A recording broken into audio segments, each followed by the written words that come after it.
اللہ تمہاری اولاد کے بارے میں تم کو ارشاد فرماتا ہے کہ ایک لڑکے کا حصہ 2 لڑکیوں کے حصے کے برابر ہے، اور اگر اولاد میت صرف لڑکیاں ہی ہوں یعنی 2 یا 2 سے زیادہ تو کل ترکے میں ان کا 2/3 ہے، اور اگر صرف ایک لڑکی ہو تو اس کا نصف ہے، اور میت کے ماں باپ کا یعنی دونوں میں سے ہر ایک کا ترکے میں 6واں حصہ ہے، بشرطے کہ میت کی اولاد ہو،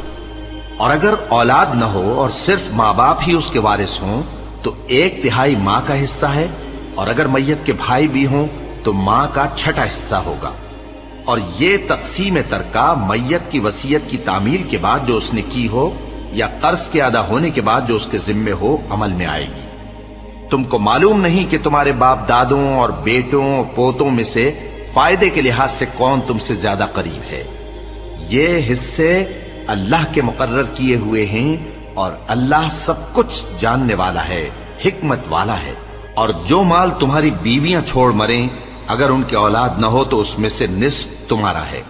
پھر اگر ان کی اولاد ہو تو ترکے میں تمہارا حصہ 1/4 ہے، لیکن یہ تقسیم وصیت کی تعمیل کے بعد جو انہوں نے کی ہو یا قرض کے ادا ہونے کے بعد جو ان کے ذمے ہو کی جائے گی۔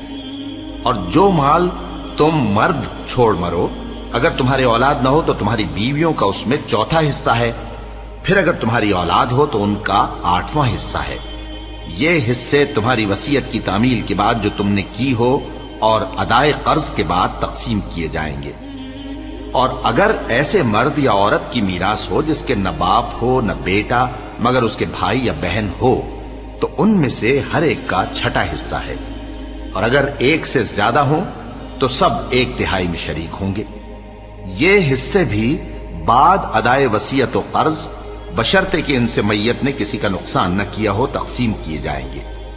یہ اللہ کا فرمان ہے، اور اللہ نہایت علم والا ہے، بردبار ہے۔ یہ تمام احکام اللہ کی حدیں ہیں، اور جو شخص اللہ اور اس کے پیغمبر کی فرما برداری کرے گا اللہ اس کو بہشتوں میں داخل کرے گا جن میں نہریں بہ رہی ہیں، وہ ان میں ہمیشہ رہیں گے، اور یہ بڑی کامیابی ہے۔ اور جو اللہ اور اس کے رسول کی نافرمانی کرے گا اور اس کی حدوں سے نکل جائے گا اس کو اللہ دوزخ میں ڈالے گا جہاں وہ ہمیشہ رہے گا، اور اس کو ذلت کا عذاب ہوگا۔ مسلمانوں، تمہاری عورتوں میں جو بدکاری کا ارتکاب کر بیٹھیں ان پر اپنے لوگوں میں سے 4 شخصوں کی شہادت لو، اگر وہ ان کی بدکاری کی گواہی دیں تو ان عورتوں کو گھروں میں بند رکھو یہاں تک کہ موت ان کا کام تمام کر دے، یا اللہ ان کے لیے کوئی اور سبیل پیدا کرے۔ اور جو 2 مرد تم میں سے بدکاری کریں تو ان کو ایذا دو، پھر اگر وہ توبہ کر لیں اور نیکوکار ہو جائیں تو ان کا پیچھا چھوڑ دو، بے شک اللہ توبہ قبول کرنے والا ہے، مہربان ہے۔